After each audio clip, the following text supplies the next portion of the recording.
श्रम और ठेका कानून पर विधानसभा में जमकर बवाल हुआ। इस मामले में मंत्री प्रहलाद पटेल ने कहा कि इस कानून से मजदूरों का भला होगा और उद्योगपतियों का भी भला होगा। दोनों समन्वय के साथ काम करेंगे। मांगों को लेकर दोनों बातचीत के साथ आगे बढ़ेंगे।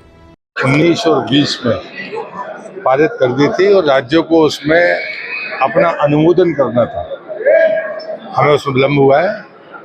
पहले हमने अध्यादेश निकाला था, लेकिन अभी हम सदन के सामने लेकर आए हैं। उसमें ठेका कानून है, औद्योगिक विवाद अधिनियम है, औद्योगिक हमारे श्रम कानून है। तीनों में जो मामूली संशोधन हुए हैं, वो संशोधन बड़ा साफ है कि उसमें मजदूरों का भी हित होगा, उद्योगपतियों का भी हित होगा। दोनों समन्वय के साथ चलेंगे और जितना भी अगर कोई आपस में कोई मांग का मामला है तो जो पर्याप्त समय है उसमें नेगोशिएशन के साथ, बातचीत के साथ हम आगे बढ़ेंगे। भारत जिस तेजी के साथ अपना विकास की गति बनाए हुए है, उसमें समन्वय जरूरी है और मुझे लगता है कि उसका वही परिणाम है कि आज भारत दुनिया की चौथे नंबर की अर्थव्यवस्था है और इसलिए दोनों का हित सुरक्षित और बेहतर है।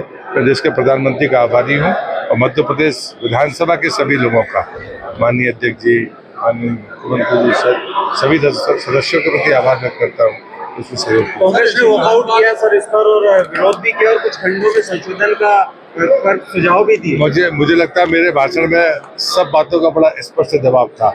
इसी मामले में नेता प्रतिपक्ष उमंग सिंगार ने भी बयान देते हुए कहा है कि धरना प्रदर्शन करने को लेकर पूर्व में अनुमति मांगी गई है, जबकि ये गलत बात है।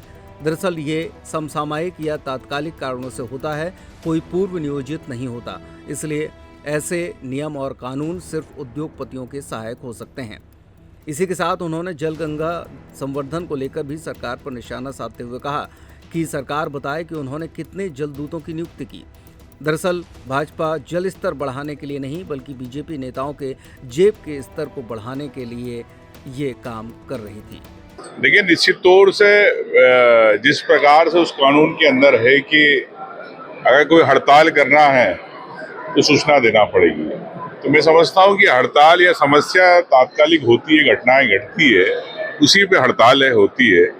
कोई पूर्व नियोजित घटनाएं नहीं होती है या पूर्व नियोजित कोई बात नहीं होती है। तो सरकार ने एक तरह से जो बड़े उद्योग है या उन लोगों का ध्यान रख के पूरा बिल को किया है।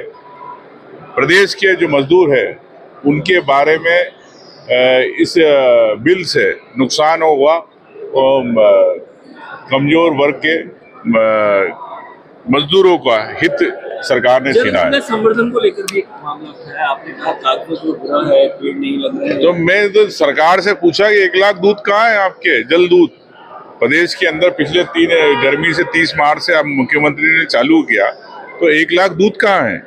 वो क्या कर रहे हैं? उनको कौन लोग है? क्या भूत तो नहीं है ये? किसको वेतन भत्ते जा रहे, किसको जा रहा पैसा, तो ये बताए। और मैं समझता हूँ कि ये पूरी योजना मुख्यमंत्री ने जल स्तर बढ़ाने के लिए नहीं बढ़ाई है, ये अपने भारतीय जनता पार्टी के जेब कैसे बढ़े, जेब स्तर कैसे बढ़े, उसके लिए योजना है।